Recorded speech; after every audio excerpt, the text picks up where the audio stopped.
College football legend Tim Tebow had accused Alabama head coach Nick Saban of scapegoating quarterback Jalen Milroe by benching him after a home loss to Texas.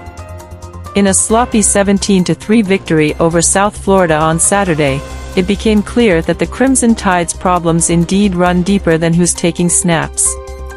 In fact, Tyler Buchner and Ty Simpson looked markedly worse than Milroe did the previous 2 weeks.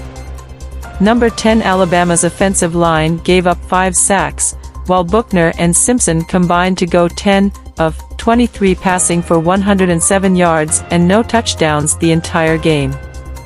Down the stretch, as Saban tried to put the tighter-than-anticipated contest away, the coach abandoned the passing game and called 12 straight runs. South Florida had a chance to get the ball back in a one-score game in the final couple of minutes but jumped offside on 4th down to effectively end its hopes of an upset. "I know you're going to ask about the quarterbacks," a terse Saban told reporters after the game. "We're going to evaluate the quarterbacks that played today and evaluate Jalen Milroe in terms of how he played and decide this week who gives us the best opportunity to be successful as an offensive team. And that's the way we'll go." Tebow had said on The Paul Feinbaum Show. Tebow had said, "I think when you look at last week's game, there were some plays that Jalen really wants back, that he made some mistakes in that game that really hurt them. But there was also a lot of other areas that Alabama had weaknesses. Their offensive line did not perform. They had pressure on him the entire day. I don't think it's fair to Jalen to put this all on him. It's on a lot of areas at Alabama, and I think it's from the coaching staff to the physicality to the playmakers to also some of it's on Jalen. It goes all the way around." Milroe has completed 60% of his throws this year with 5 touchdowns and 2 interceptions. His passer rating is 171.6. But an underwhelming performance in a 34-24 defeat to Texas convinced Saban he needed to make a change.